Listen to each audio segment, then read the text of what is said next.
Di tengah padatnya aktivitas sehari-hari dan menghadapi berbagai macam situasi, seringkali kita merasa harus menyegarkan pikiran sejenak.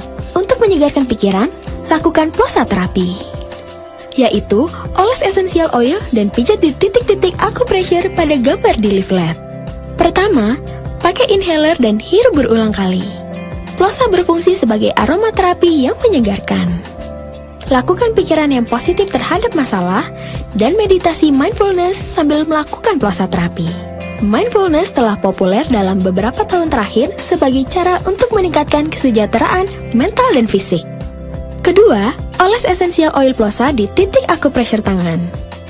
Tekan bagian titik acupressure tangan tersebut. Acupressure adalah menekan titik-titik tertentu pada tubuh yang dipercaya bisa mengatasi penyumbatan aliran energi dan mengembalikan keseimbangan energi di tubuh Anda.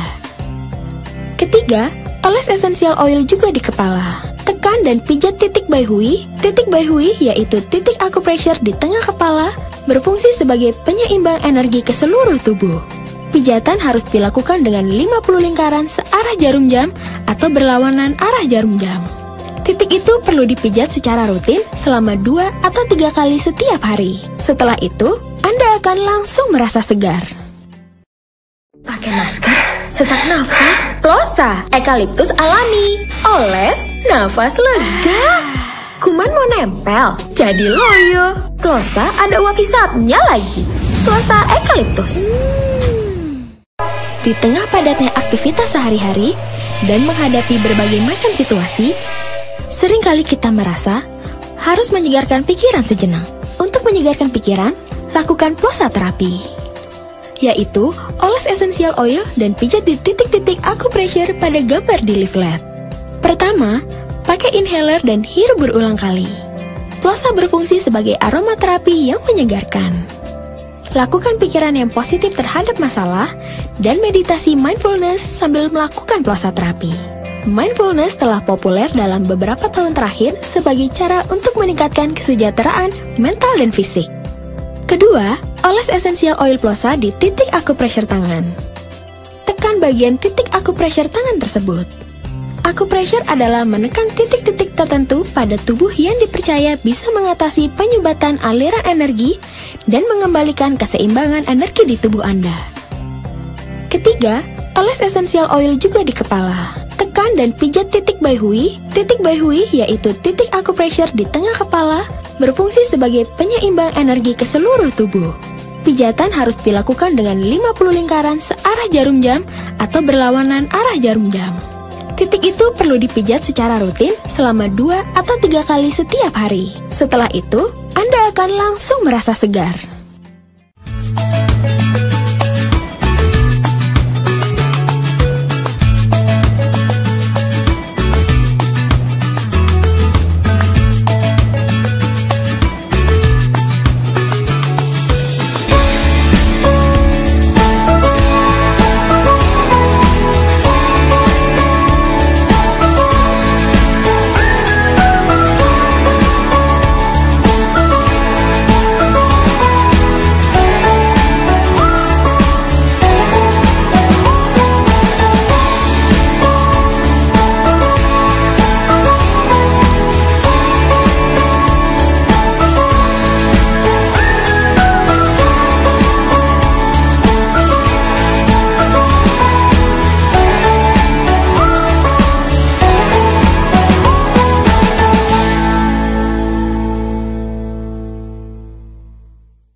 Musim hujan seringkali hujan panas seperti itu. Nah, itulah yang sebabnya utama dari penyebab adanya demam berdarah.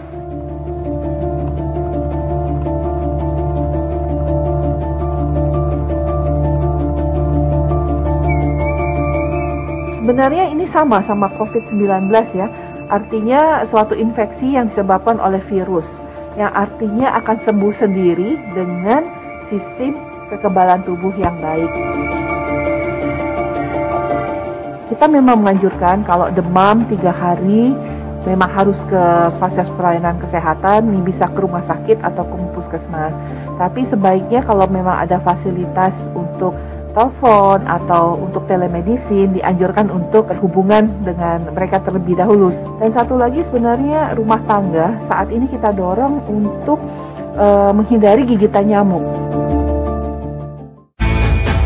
Sebenarnya rumah tangga saat ini kita dorong untuk menghindari gigitan nyamuk. Bagaimana cara menghindari gigitan nyamuk? Ya salah satunya menggunakan insektisida rumah tangga yang kita kenal, termasuk penggunaan lotion nyamuk yang sudah juga masyarakat kenal dengan baik. Setiap tahun sekali ya kita selalu adain, karena menurut penilaian hemat kami, fogging itu adalah alternatif terakhir. Ini kan cukup menyemprotkan zat karsinogenik, jadi sangat beracun untuk manusia. Sapi aja yang sebesar itu bisa terdampak oleh fogging, apalagi kita manusia, berat badannya lebih banyak sapi. Analogi seperti itu bisa kita pakai untuk menyadarkan mereka bahwa kita itu harus waspada.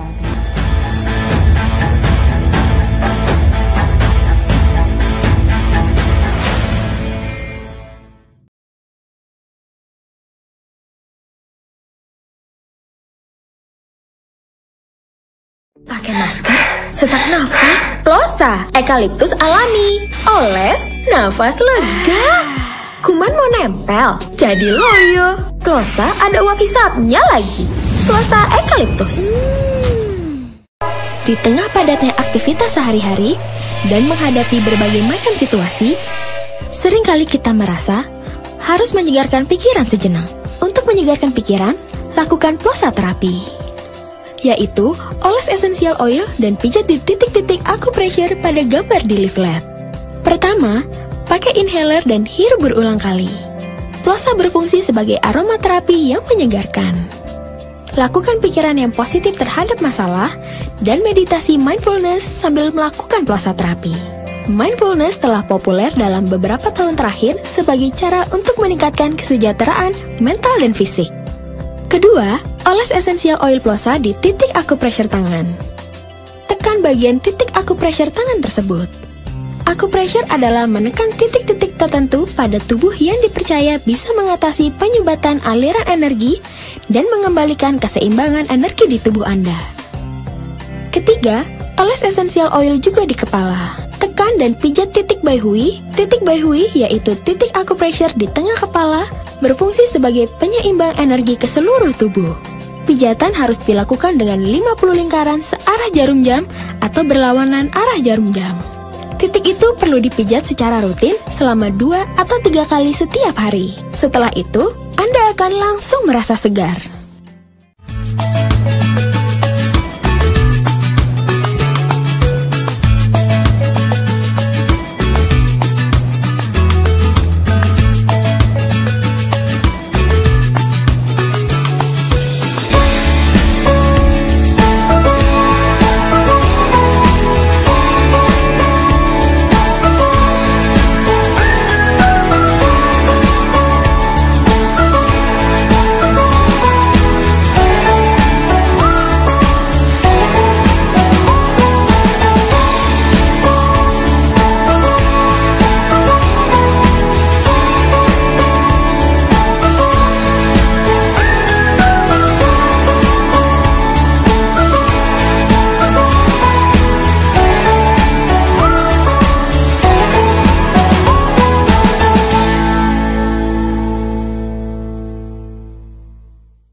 Sesaat lagi kita ikuti obrolan sehat didukung oleh PT Herlina Indah.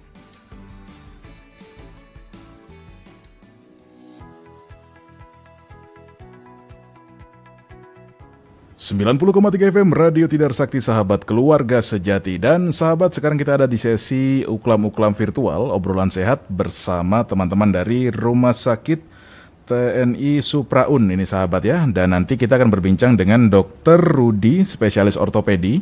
Kemudian juga nanti Vicky akan berbincang juga dengan Wakil Kepala Rumah Sakit Supraun, yaitu Letkol CKM Dr. Zainal Alim SPOG. Tapi sebelum kita berbincang dengan Dr. Rudi, ini sahabat ya, saya ingin mengingatkan kembali untuk Anda yang mungkin di pergantian musim ini merasa kurang enak badan, mungkin masuk angin begitu sahabat ya, atau mungkin juga merasa agak pilek atau agak pusing begitu, Anda bisa langsung menggunakan Plosa. Kenapa Plosa? Karena Plosa ini adalah minyak angin yang multifungsi. Bisa Anda gunakan sebagai olesan karena ada roll-on-nya. Kemudian juga bisa untuk dihirup karena ada inhalernya, sahabat. Kemudian juga bisa untuk pijat karena ada titik pemijatnya dan juga bisa untuk kerokan juga. Jadi nggak perlu bingung cari koin kalau mau kerokan sahabat ya. Jadi untuk mempermudah hidup Anda bisa langsung menggunakan Plosa, satu minyak angin berbagai fungsi. Press and Shoot Aromatics. Oke, kita akan langsung terhubung dengan Dr. Rudi. Halo dokter, selamat pagi. Selamat pagi, Mas Willy. Ya, selamat pagi Mas. Ya betul. Bagaimana dokter kabarnya pagi hari ini? Ya kabar baik. Salam sehat selalu. Baik, salam sehat selalu Dokter Rudi. Nah ini sebelum kita berbincang kan temanya ini tentang penanganan kecelakaan yang berpotensi terjadinya patah tulang di era pandemi. Nih saya ada pertanyaan untuk Dokter Rudi. Sejauh ini di masa pandemi di RST Supraun bagaimana dokter untuk untuk tren atau data dari orang yang kecelakaan di jalan begitu dokter, kan di pandemi disarankannya di rumah aja begitu dokter. Apakah ternyata justru di pandemi ini naik jumlahnya atau seperti apa Dokter Rudi? Ya baik, terima kasih Mas Willy. Jadi untuk selama kita menjalani masa karantina ya, selama masa pandemi ini, memang pemerintah sudah giat untuk mensosialisasikan kepada masyarakat, dianjurkan untuk tidak banyak melakukan aktivitas di luar rumah. Dan hal ini memang terbukti, angka kejadian khususnya kecelakaan lalu lintas yang sebelumnya kita bandingkan antara sebelum pandemi maupun setelah pandemi ini memang menurun drastis. Jadi memang bisa kita ketahui bahwa masyarakat secara garis besar mematuhi anjuran dari pemerintah sehingga mereka mengurangi ataupun membatasi aktivitas di luar rumah, sehingga hal itu juga bisa dapat membantu untuk mengurangi risiko terjadinya kecelakaan.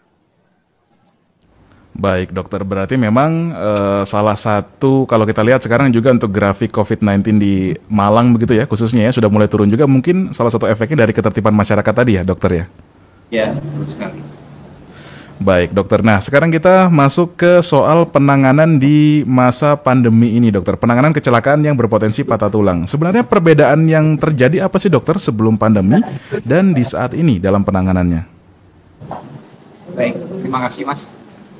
Sebenarnya untuk penanganan secara garis besar tidak ada perbedaan antara sebelum maupun sesudah pandemi, tapi kita mempunyai protokol namanya atau protokol kesehatan dalam menangani pasien-pasien yang datang berobat ke UGD. Karena kita ketahui bahwa banyak masyarakat juga yang berobat, mereka yang datang tidak menunjukkan gejala-gejala khas COVID-19 seperti demam, batuk, sesak, dan hal itu juga bisa terjadi tidak hanya pada kasus-kasus selain yang memang menderita keluhan sakit batuk pilek panas, tapi juga bisa dapat terjadi pada pasien-pasien yang mengalami kecelakaan lalu lintas. Nah, yang menjadikan perbedaannya adalah kita tentunya dengan melaksanakan protokol kesehatan, semua pasien yang datang berobat, kita akan melakukan screening namanya. Screeningnya salah satunya adalah dengan melakukan tanya jawab kepada pasien yang datang berobat, apakah salah satunya, apakah pasien memang sebelumnya telah melakukan perjalanan keluar daerah selama 2 minggu sebelumnya, terus apakah selama ini ada keluhan demam, di mana suhunya lebih dari 38 derajat Celcius, ataupun mereka dari riwayat kunjungan atau bepergian ke luar kota. Jadi dengan scoring-scoring tersebut, kita harapkan bisa melakukan penapisan terhadap pasien-pasien yang mempunyai resiko tinggi, kemungkinan terkena atau menderita COVID tanpa dia sadari. Jika memang scoring tersebut terpenuhi, kita akan melakukan juga pemeriksaan, biasanya pemeriksaan tes cepat ya, yaitu rapid test untuk mengetahui apakah pasien tersebut positif COVID atau tidak. Kalau misalkan ada ternyata memang reaktif, bisa dilanjutkan dengan pemeriksaan tes usap hidung atau PCR. Dan setelah mendapatkan hasil yang positif, kita akan melakukan persiapan untuk penanganan pasien tersebut lengkap dengan APD. Mungkin itu saja. Sedangkan untuk penata laksanaan selanjutnya tetap sama, baik pasien yang sebelum maupun setelah pandemi tetap sama untuk standar yang berlaku.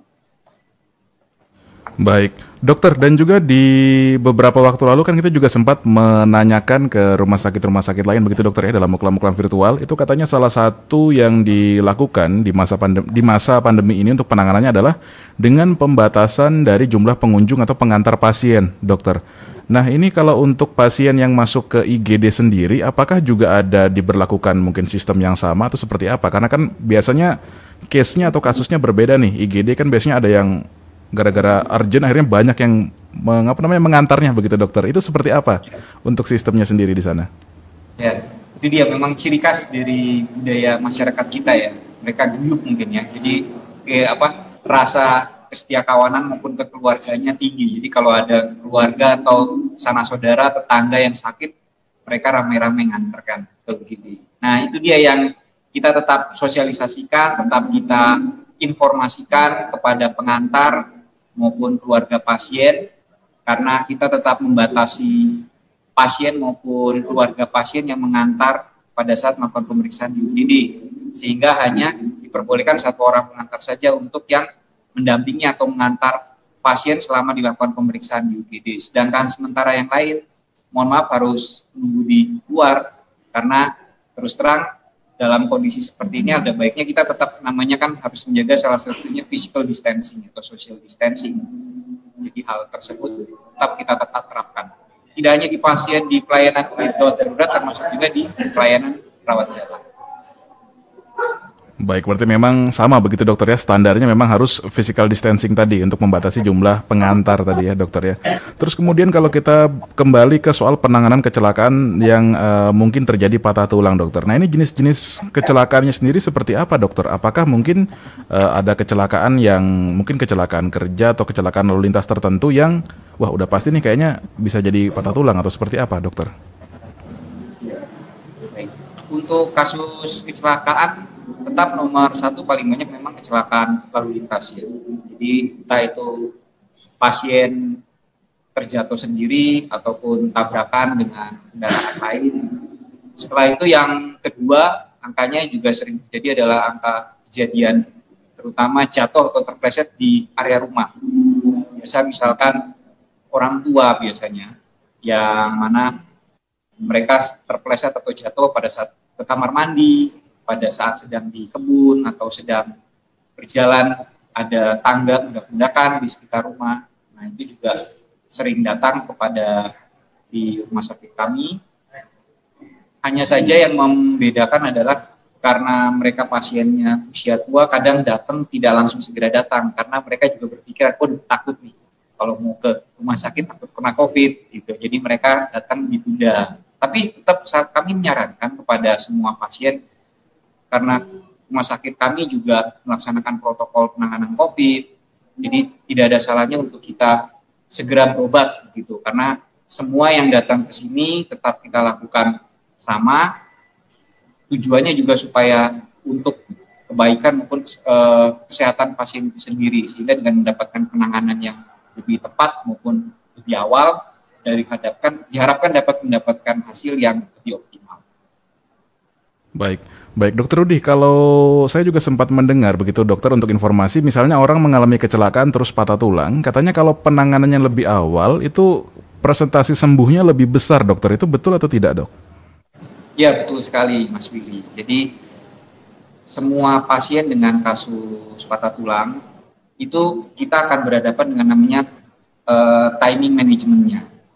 Semakin awal mendapatkan penanganan dan juga yang tepat, tentunya pasien tersebut bisa menjalani masa pemulihan yang lebih cepat juga. Hal ini akan berefek kepada masa penyembuhannya.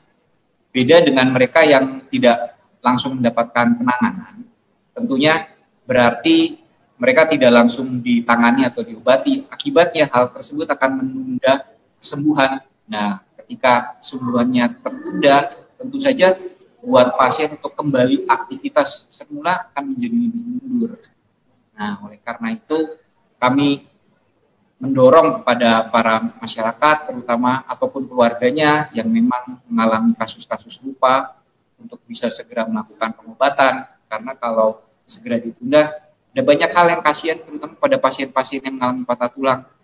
Tantangan yang akan datang yang akan dihadapi tentunya satu, sakitnya pasti tidak akan berkurang, terus yang kedua akan menimbulkan namanya kaku. Jadi area-area tulang karena tidak digerakkan dia akan menjadi kaku. Hal ini akan menimbulkan masalah di kemudian hari. Baik, jadi sebaiknya segera pergi ke rumah sakit begitu dokter ya. Nanti akan kita lanjutkan kembali Dokter Rudi perbincangan soal penanganan kecelakaan yang mungkin menimbulkan patah tulang tadi.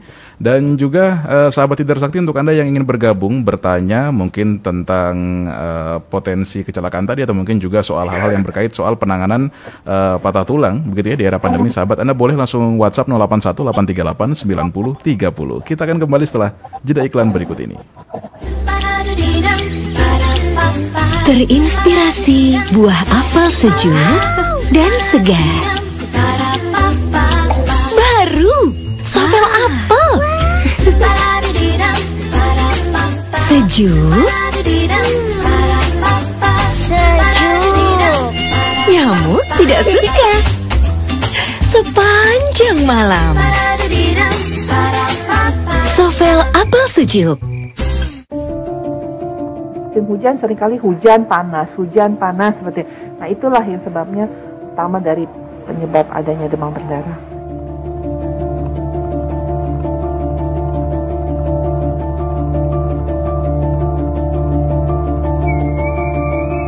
Sebenarnya ini sama COVID-19 ya. Artinya suatu infeksi yang disebabkan oleh virus, yang artinya akan sembuh sendiri dengan sistem kekebalan tubuh yang baik. Kita memang menganjurkan kalau demam 3 hari memang harus ke fasilitas pelayanan kesehatan, bisa ke rumah sakit atau ke puskesmas. Tapi sebaiknya kalau memang ada fasilitas untuk telepon atau untuk telemedicine, dianjurkan untuk berhubungan dengan mereka terlebih dahulu. Dan satu lagi sebenarnya rumah tangga saat ini kita dorong untuk menghindari gigitan nyamuk. Sebenarnya rumah tangga saat ini kita dorong untuk menghindari gigitan nyamuk. Bagaimana cara menghindari gigitan nyamuk? Ya salah satunya menggunakan insektisida rumah tangga yang kita kenal, termasuk penggunaan lotion nyamuk yang sudah juga masyarakat kenal dengan baik. Setiap tahun sekali ya kita selalu adain, karena menurut penilaian hemat kami fogging itu adalah alternatif terakhir. Ini kan cukup menyemprotkan zat karsinogenik, jadi sangat beracun untuk manusia. Sapi aja yang sebesar itu bisa terdampak oleh fogging, apalagi kita manusia, berat badannya lebih banyak sapi. Analogi seperti itu bisa kita pakai untuk menyadarkan mereka bahwa kita itu harus waspada.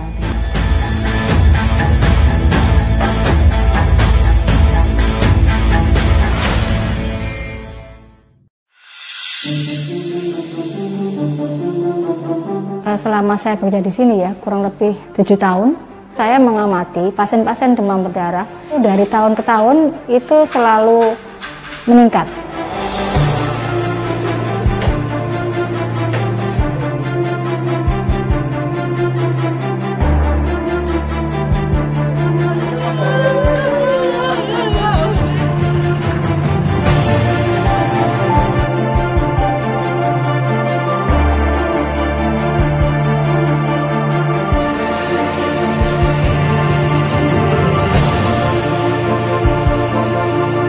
Bagaimana cara menghindari gigitan nyamuk? Ya salah satunya menggunakan insektisida rumah tangga yang kita kenal, termasuk penggunaan lotion nyamuk yang sudah juga masyarakat kenal dengan baik.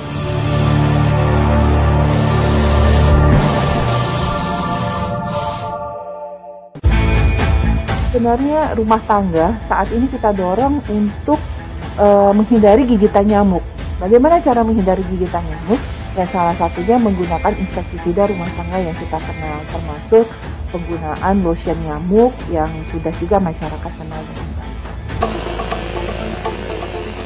Setiap tahun sekali ya kita selalu adain, karena menurut penilaian hemat kami fogging itu adalah alternatif terakhir. Ini kan cukup menyemprotkan zat karsinogenik, jadi sangat beracun untuk. Sovel, lotion anti nyamuk halal pertama di Indonesia.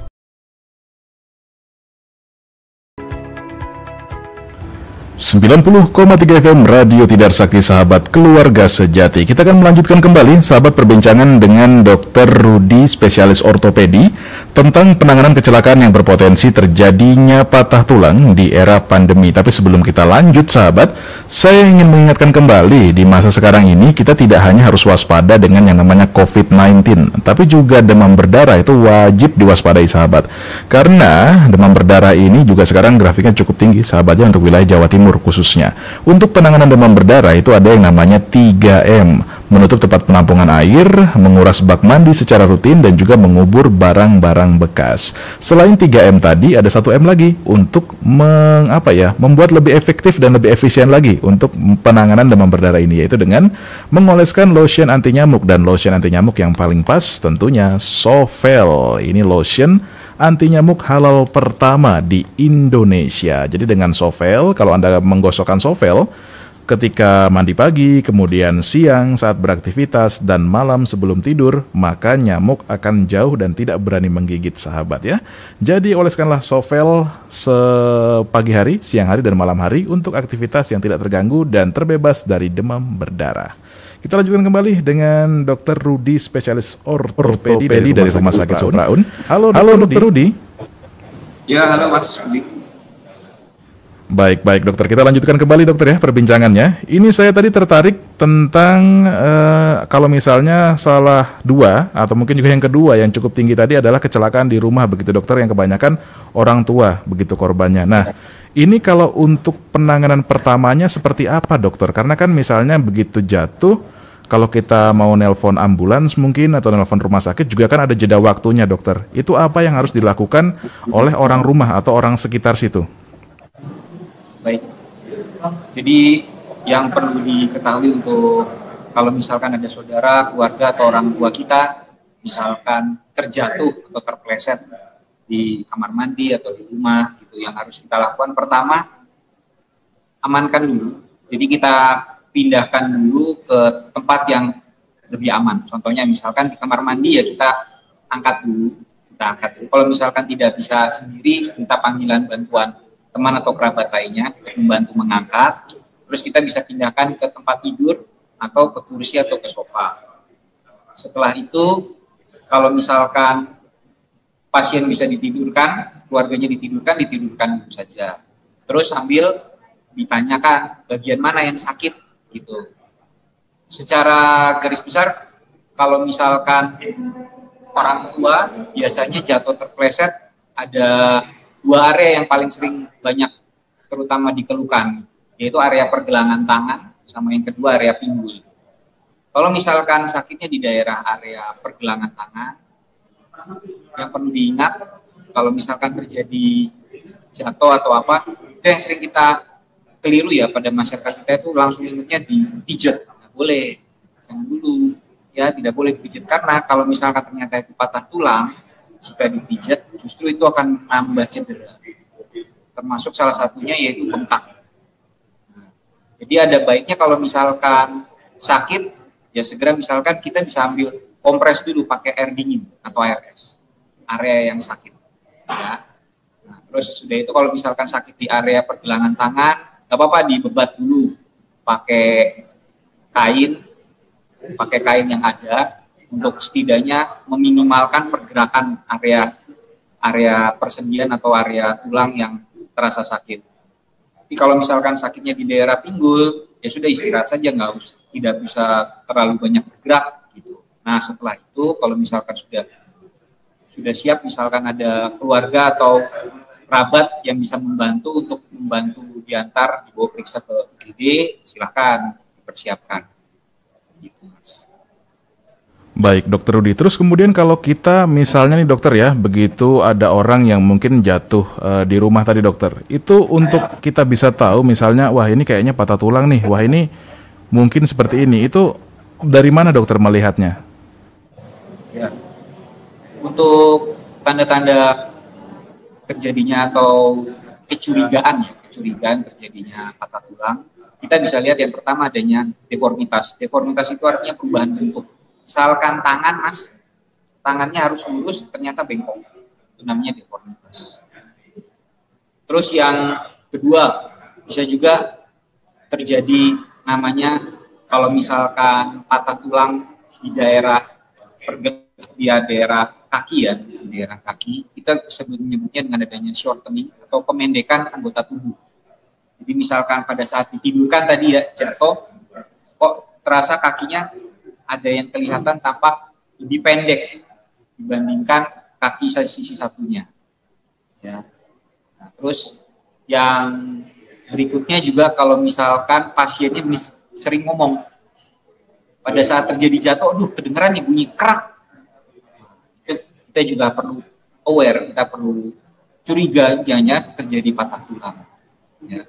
Jadi adanya bengkok, terus itu pemendekan, pasien sendiri juga mendengarkan ada bunyi seperti tulang yang patah, dan juga tentunya terasa sangat nyeri sekali, Mas. Nyeri. Itu ciri khas utamanya, pasti pasien akan mengeluh sangat nyeri. Meskipun memang ada pasien yang mengeluh tidak terlalu nyeri, ya, tapi tetap semuanya harus dilakukan pemeriksaan untuk mencegah namanya kecolongan, ketahuan sakit patah tulangnya baru ketahuan kemudian hari. Baik, berarti memang juga tidak boleh so ide begitu dokter ya, begitu jatuh malah langsung dibebat atau seperti apa begitu dokter ya, justru malah berbahaya kalau langsung mengambil tindakan sendiri dokter ya. Baik. Nah, terus kemudian juga dokter, saya juga sempat membaca begitu dokter, katanya ada orang-orang tertentu begitu yang memiliki atau mungkin dalam kondisi tertentu begitu kepadatan tulangnya lebih rapuh dibandingkan orang yang normal dokter. Itu apakah ada suatu mungkin kondisi penyakit kah atau mungkin suatu gaya hidup kah dokter yang menyebabkan kondisi tulangnya itu lebih rapuh dibandingkan tulang pada umumnya? Ya. Baik itu tulang rapuh, kita kenal juga dengan istilah di kedokteran namanya osteoporosis atau tulang keropos, di mana densitas massa tulang tersebut itu lebih rendah dibandingkan massa kepadatan tulang pada populasi masyarakat pada umumnya. Untuk faktor-faktornya itu secara garis besar itu ada dua, Mas, untuk penyebab osteoporosis. Yang pertama faktor usia sendiri. Jadi semua orang, atau kita sebutnya dengan penyakit degeneratif ya.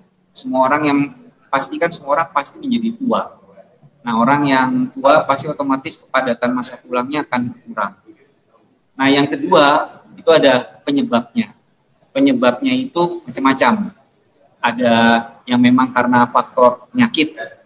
Jadi misalkan dia mempunyai penyakit misalkan sesak gitu ya Mas, di mana dia harus mengkonsumsi obat-obatan golongan steroid dalam jangka waktu panjang.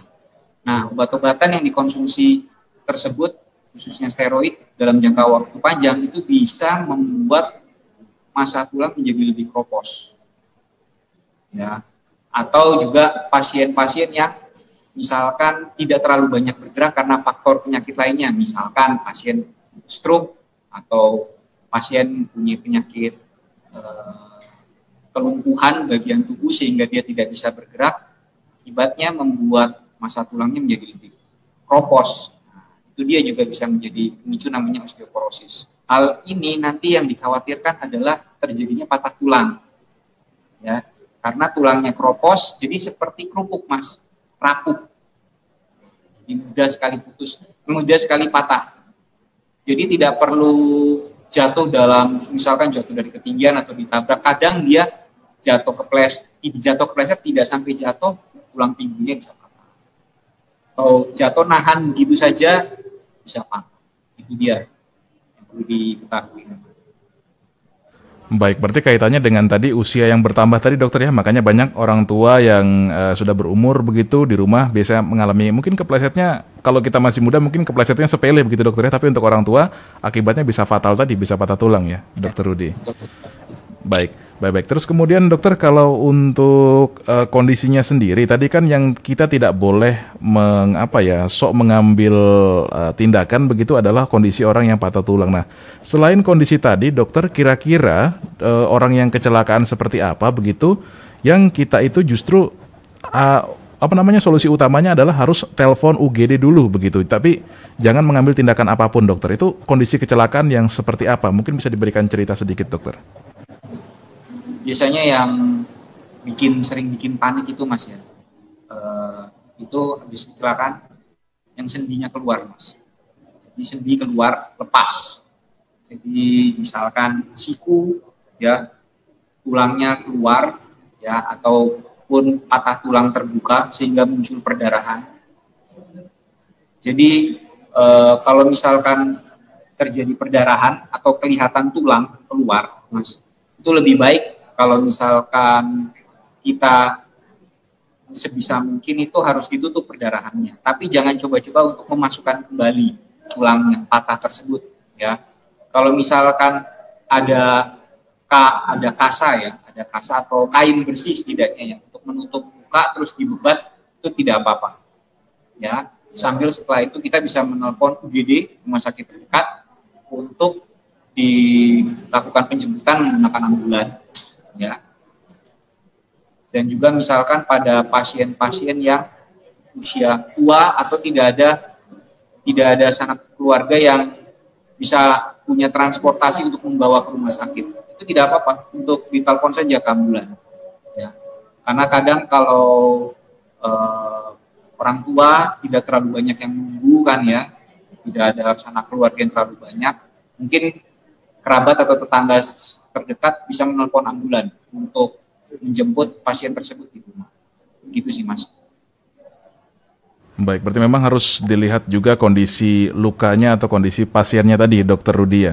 Sebelum kita mengambil, mungkin pengennya membantu, tapi kalau memang kondisinya sudah parah tadi, justru sebaiknya jangan, dokter, ya, langsung telepon UGD saja, dan takutnya justru malah memperburuk keadaan kalau kita mengambil tindakan sendiri. Dokter, tidak terasa kita sudah di akhir perbincangan nih, dokter, ya. Mungkin bisa diingatkan kembali mungkin tadi soal yang pasien atau mungkin orang-orang yang tadi mengalami kecelakaan yang ada patah tulangnya begitu, supaya jangan menunda lagi dan bisa langsung ke rumah sakit saja. Jangan khawatir, di masa pandemi ini ada sistem yang sudah disesuaikan begitu, dokter. Monggo silakan. Ya baik, jadi intinya pesan dari saya selama masa pandemi ini tidak perlu takut untuk berobat ke rumah sakit, karena biar bagaimanapun juga yang perlu diketahui, pesan saya adalah health is not everything, but without health, everything is nothing. Artinya apa? Bahwa kesehatan memang bukan segala-galanya, tetapi segala sesuatu yang kita miliki tidak akan berarti apa-apa tanpa adanya kesehatan. Baik, terima kasih banyak, dokter. Segala-galanya yang kita miliki tidak ada artinya tanpa kesehatan. Kata-katanya bagus nih, saya garis bawahi, Dokter Rudi, ya. Terima kasih, dokter, sudah sharing di pagi hari ini. Terima kasih, Mas Billy. Baik, terima kasih Dr. Rudi, selamat bertugas kembali dan selamat pagi. Sahabat, setelah ini kita akan kembali dengan Vicky Afri yang sudah ada di sana.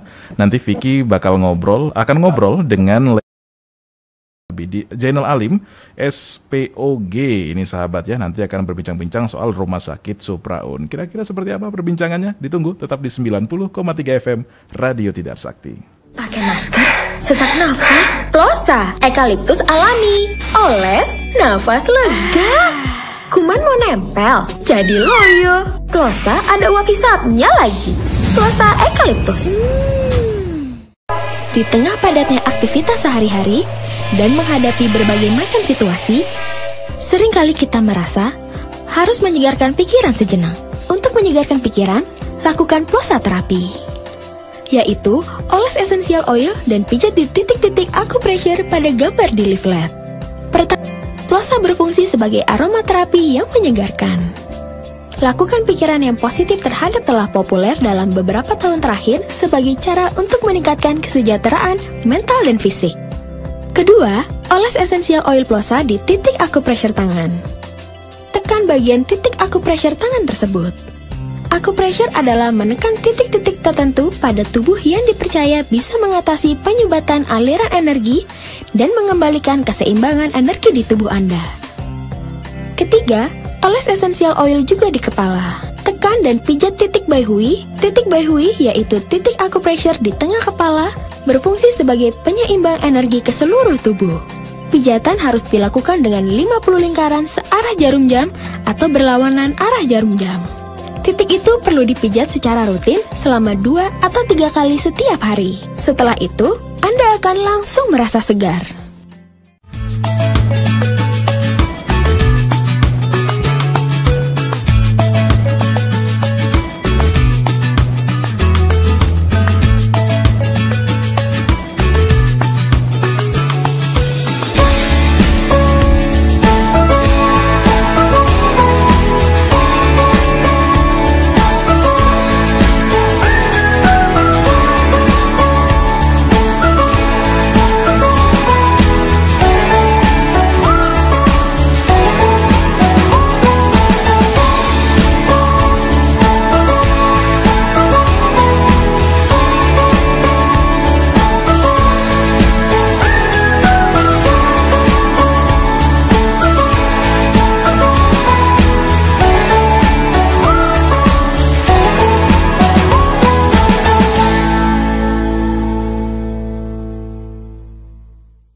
Selama saya bekerja di sini ya, kurang lebih 7 tahun, saya mengamati pasien-pasien demam berdarah dari tahun ke tahun itu selalu meningkat.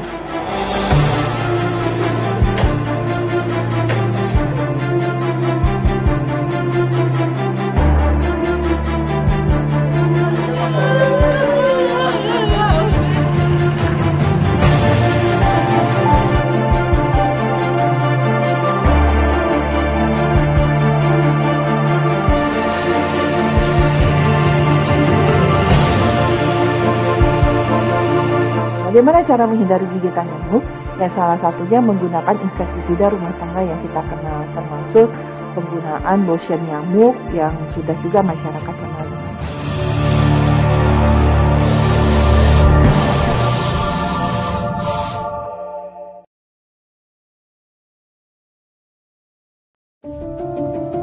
Musim hujan seringkali hujan panas seperti itu. Nah, itulah yang sebabnya utama dari penyebab adanya demam berdarah.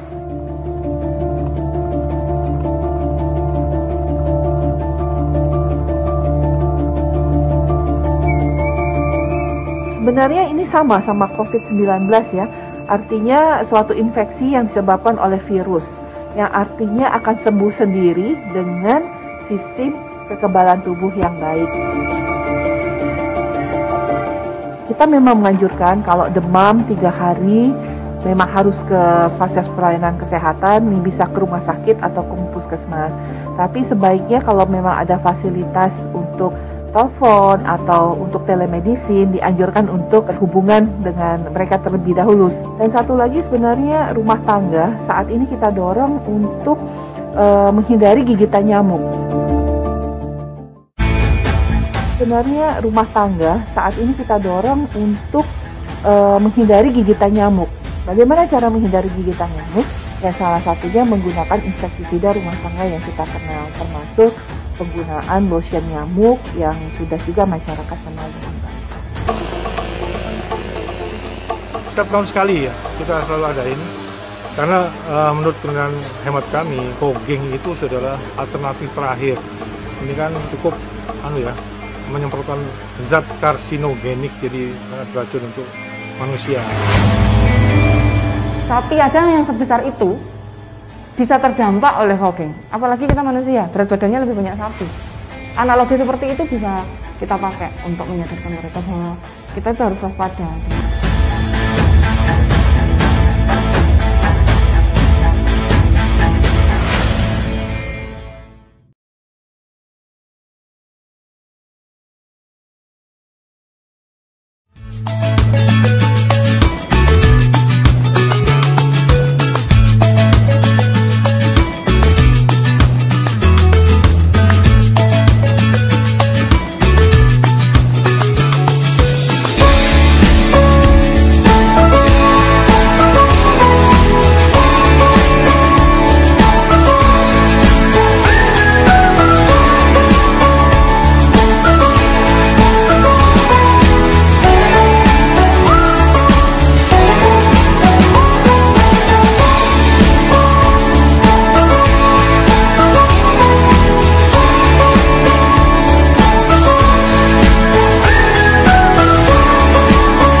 Di tengah padatnya aktivitas sehari-hari dan menghadapi berbagai macam situasi, seringkali kita merasa harus menyegarkan pikiran sejenak.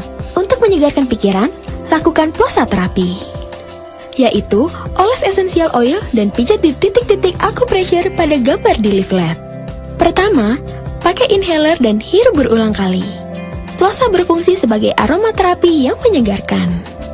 Lakukan pikiran yang positif terhadap masalah dan meditasi mindfulness sambil melakukan plosa terapi. Mindfulness telah populer dalam beberapa tahun terakhir sebagai cara untuk meningkatkan kesejahteraan mental dan fisik. Kedua, oles essential oil plosa di titik acupressure tangan. Tekan bagian titik acupressure tangan tersebut.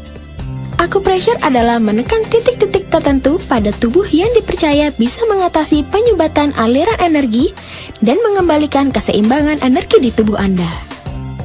Ketiga, oles essential oil juga di kepala. Tekan dan pijat titik Baihui. Titik Baihui yaitu titik acupressure di tengah kepala, berfungsi sebagai penyeimbang energi ke seluruh tubuh. Pijatan harus dilakukan dengan 50 lingkaran searah jarum jam atau berlawanan arah jarum jam. Titik itu perlu dipijat secara rutin selama 2 atau 3 kali setiap hari. Setelah itu, Anda akan langsung merasa segar. Terinspirasi buah apel sejuk dan segar. Baru, Sovel apel. Sejuk. Nyamuk tidak suka. Sepanjang malam. Sovel apel sejuk. Musim hujan seringkali hujan panas seperti itu. Nah, itulah yang sebabnya utama dari penyebab adanya demam berdarah.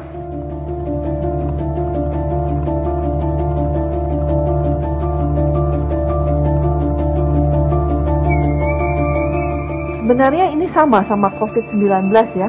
Artinya suatu infeksi yang disebabkan oleh virus, yang artinya akan sembuh sendiri dengan sistem kekebalan tubuh yang baik. Kita memang menganjurkan kalau demam 3 hari memang harus ke fasilitas pelayanan kesehatan, bisa ke rumah sakit atau ke puskesmas. Tapi sebaiknya kalau memang ada fasilitas untuk telepon atau untuk telemedicine, dianjurkan untuk berhubungan dengan mereka terlebih dahulu. Dan satu lagi sebenarnya rumah tangga saat ini kita dorong untuk menghindari gigitan nyamuk.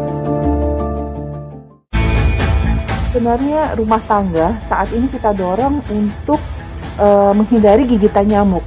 Bagaimana cara menghindari gigitan nyamuk? Ya salah satunya menggunakan insektisida rumah tangga yang kita kenal, termasuk penggunaan lotion nyamuk yang sudah juga masyarakat kenal dengan baik. Setiap tahun sekali ya kita selalu ada ini, karena menurut penelitian hemat kami, fogging itu adalah alternatif terakhir. Ini kan cukup menyemprotkan zat karsinogenik, jadi sangat beracun untuk manusia. Sapi aja yang sebesar itu bisa terdampak oleh fogging, apalagi kita manusia, berat badannya lebih banyak sapi. Analogi seperti itu bisa kita pakai untuk menyadarkan mereka bahwa kita itu harus waspada.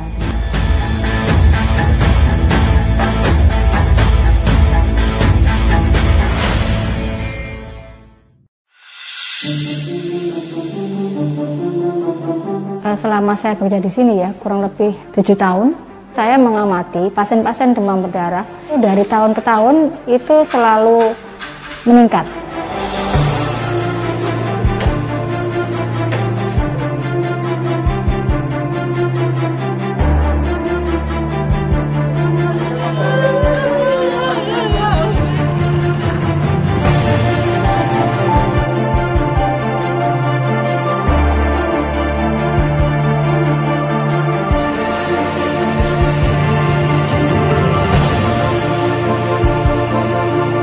Bagaimana cara menghindari gigitan nyamuk? Ya salah satunya menggunakan insektisida rumah tangga yang kita kenal, termasuk penggunaan lotion nyamuk yang sudah juga masyarakat kenal.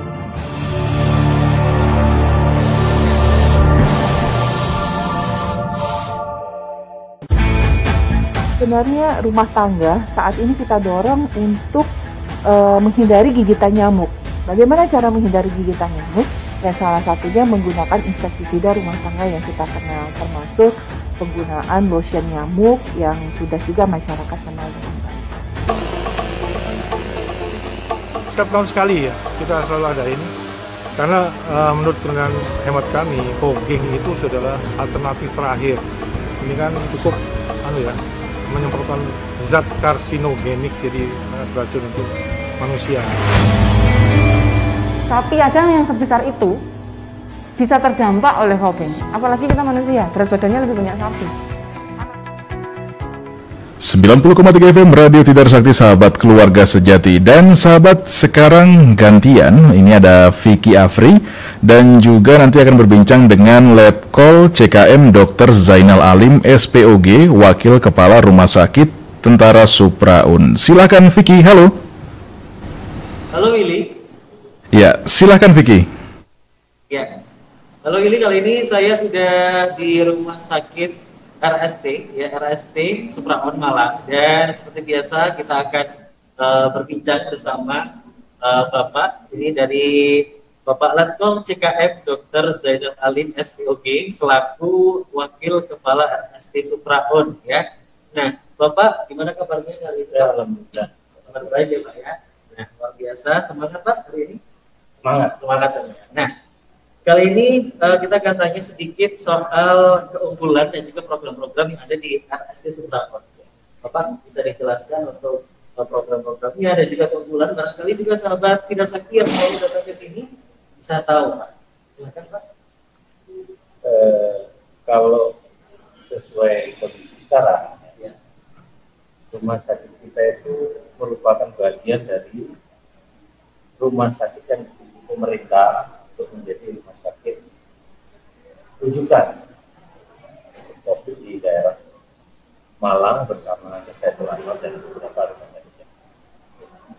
Itu kita punya program pelayanan yang tentu saja terpisah.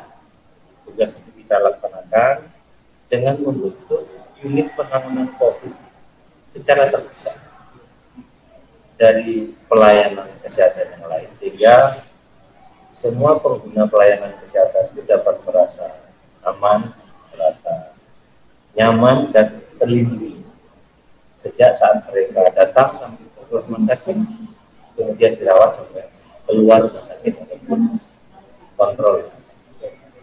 Jadi untuk sahabat tidak usah khawatir ya, kalau mau berobat ke RST Supraon, gak usah takut, gak usah khawatir, karena di sini juga aman karena terpisah Bapak. Ya. Itu apa lagi Bapak? Kemudian beberapa bulan itu sudah mulai kita rintis, beberapa kita sudah laksanakan ya. Kalau boleh saya sebutkan, mungkin di rumah sakit yang lain juga ada.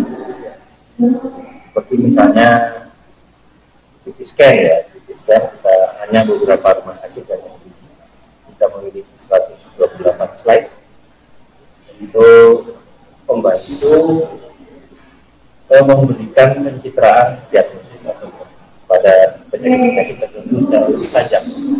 Kemudian yang lain kita mempunyai USG 4 dimensi. Kira rumah sakit lain juga di radiologi ataupun kebidanan. Dengan kita mempunyai beberapa dokter kebidanan yang melakukan pelayanan USG 4 dimensi. Itu yang kita siapkan tahun depan insya Allah. Mulai kita laksanakan yaitu pelayanan kaderisasi diagnosis. Saat ini dalam proses izin dari total, mungkin akhir tahun sudah selesai. Tapi kalau sarana alatnya dan yang mengawasi itu sudah tersedia dan telah siap. Yang lain juga pelayanan yang tidak semua rumah sakit punya, pelayanan psikologi terpadu. Kita mempunyai konsultan bidang psikologi untuk melakukan pelayanan operasi untuk kasus-kasus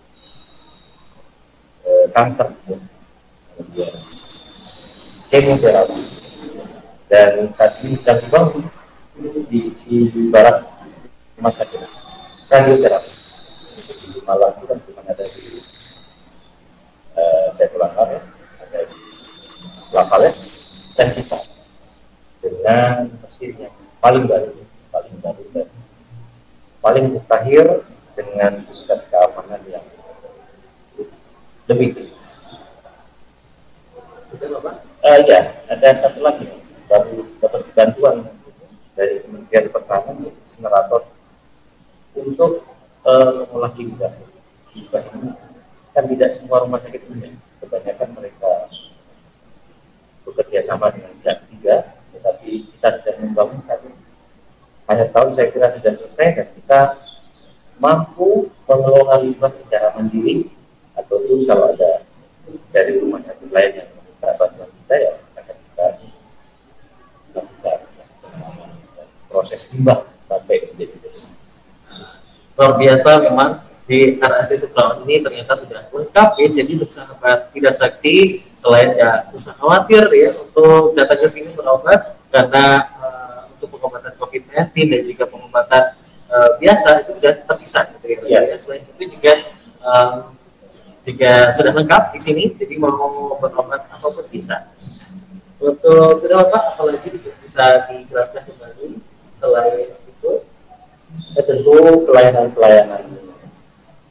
standar yang harus dimiliki oleh rumah sakit setingkat level B ya, atau di dalam struktur Kementerian Pertanian dan itu kita merupakan rumah sakit rujukan Kodam ya.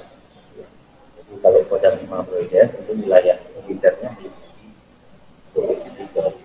kita merupakan rumah sakit rujukan TNI Angkatan Darat di wilayah Kodam. Kemudian saya kira apalagi ya mungkin ada hadir seperti rumah sakit yang lain pelayanan hemodialisa. Saya kira itu juga pasien kita artinya hemodialisa kita menjadi pilihan ya. Mungkin karena sistemnya juga tidak sulit ya, penanganan pasiennya cepat dan gedungnya juga baru ya, sehingga nyaman. Kemudian dia pelayanannya ya, sehingga saya juga pasien-pasien secara teratur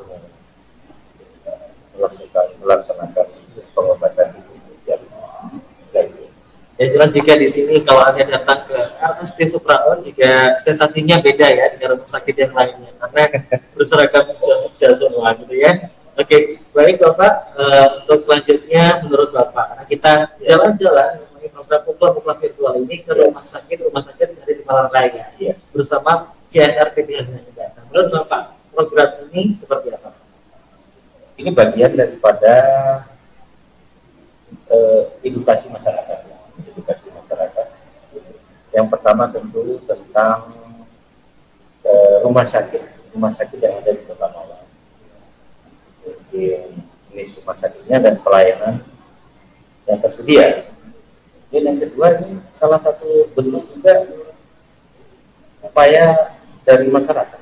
Terima kasih kepada Radio Tidar Sakti yang memberikan semacam fasilitas ya. Untuk juga saya kira pengawasan masyarakat ya, agar rumah sakit juga kalau dikunjungi kan artinya memang harus sesuai dengan standarnya, apakah standar nasional atau internasional yang mengutamakan keselamatan pasien. Tentu ini semacam pengawasan, dan itu kami terima kasih agar kita dapat melakukan evaluasi bersama. Pada masukan begini ya kita terima kasih, kita perbaiki ya, untuk lebih bisa melayani masyarakat lebih baik dari uang. Terakhir Pak, harapannya ke depan untuk program yang kita laksanakan saat ini? Saya kira sudah bagus ya, tetapi mungkin juga disertai oleh testimoni ya, beberapa pasien yang tidak dipilihkan oleh kita, misalnya ruang tunggu. Saya kira itu di ruang tunggu pasien, di ruangan pelayanan pasien, saya kira kalau pada waktu yang akan datang kita berikan akses untuk melakukan wawancara. Pasien tidak dipilih, silakan dipilih sendiri. Lalu apakah hasil wawancaranya itu tentu tidak menurut ukuran kita harus selalu baik, tidak. Malah kalau ada masukan yang tidak baik, terima kasih. Ya, karena dari itu kita bisa mengevaluasi dan untuk memperbaiki dari bagian dari pengawasan masyarakat, karena rumah sakitnya juga milik rakyat, milik masyarakat. Rumah sakit besar adalah milik negara, milik pemerintah, milik rakyat. Baik, terima kasih Bapak. Sekali lagi kita sudah diberikan kesempatan untuk datang ke RST Supraun. Terima kasih Bapak, sukses terus untuk RST Supraun. Ini jangan lupa Anda, sahabat Tidak Sakti, sekali lagi selain sudah tidak perlu khawatir untuk datang ke rumah sakit ini, Anda juga bisa berobat apapun ya, karena di sini sudah lengkap. Jadi tidak usah khawatir, tidak usah bingung kalau mau ke berobat ke rumah sakit atau ya, ke RST. Merasa aman ya, harus merasa aman. Merasa karena kita tidak tahu pandemi itu sampai kapan. Nah, sistemnya dari depan sampai belakang terpisah, tidak ada kontak. Petugasnya juga beda-beda yang menangani. Tidak pernah ada persilangan antara pasien, antara petugas ataupun sistem berbeda sekali. Jauh. Ya itu dia. Ya, terima kasih sekali lagi Bapak. Luar biasa. Kembali ke studio Billy. Baik, terima kasih banyak Pak Dr. Letkol CKM Dr. Zainal Alim SPOG. Terima kasih sudah sharing dengan kita pagi ini Pak, dan juga terima kasih untuk Vicky ya. Selamat bertugas kembali untuk Bapak dan juga untuk Vicky. Dan sahabat, itu tadi perbincangan kita dalam uklam-uklam virtual untuk hari ini bersama teman-teman dari Rumah Sakit Supraun, RST Supraun. Tadi kita sudah berbincang dengan Dr. Rudi, spesialis ortopedi, kemudian juga dengan Vicky dan Letkol CKM Dr. Zainal Alim SPOG. Dan acara ini juga didukung oleh PT Herlina Indah, sahabat ya. Setelah ini kita masih akan kembali dalam program 3 jam. Jadi jangan kemana-mana, tetap stay di 90,3 FM Radio Tidar Sakti. Terinspirasi buah apel sejuk dan segar. Baru Sovel apel. Sejuk. Nyamuk tidak suka. Sepanjang malam. Sovel apel sejuk. Musim hujan seringkali hujan panas seperti itu. Nah, itulah yang sebabnya utama dari penyebab adanya demam berdarah.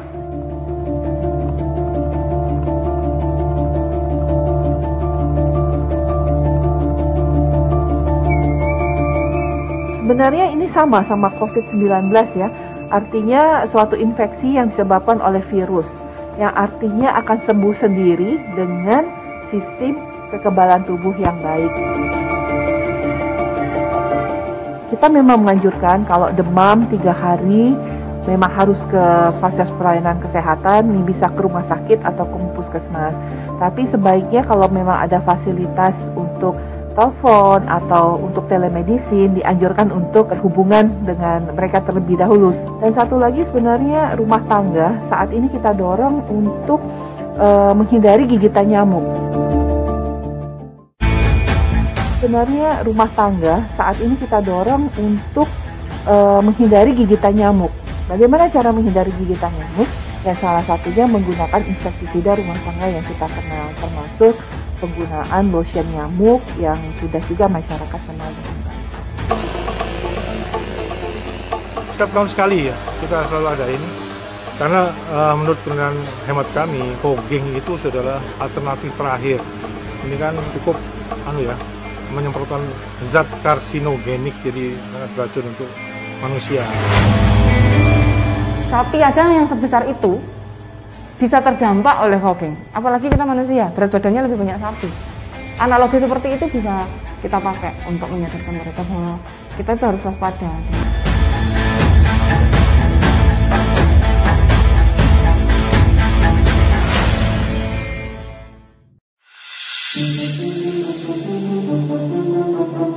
Selama saya bekerja di sini ya, kurang lebih 7 tahun, saya mengamati pasien-pasien demam berdarah dari tahun ke tahun itu selalu meningkat.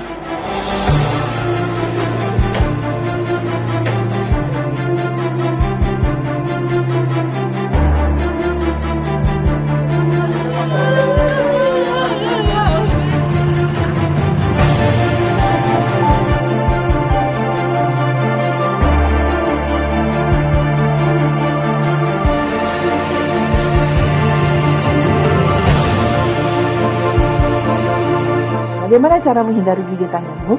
Ya salah satunya menggunakan insektisida rumah tangga yang kita kenal, termasuk penggunaan lotion nyamuk yang sudah juga masyarakat kenal.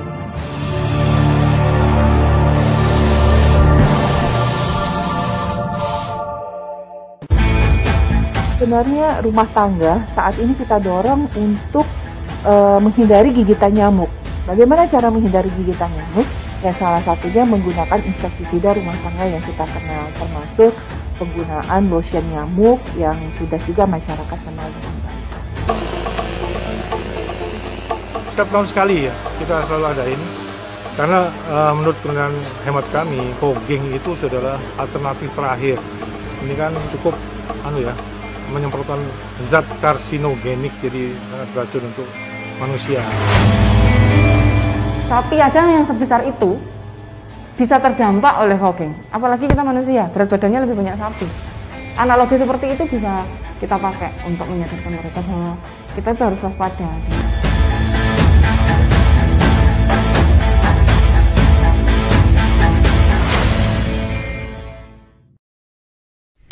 Kulit putihku harus dilindungi oleh Sovel Hand Body Bengkoang.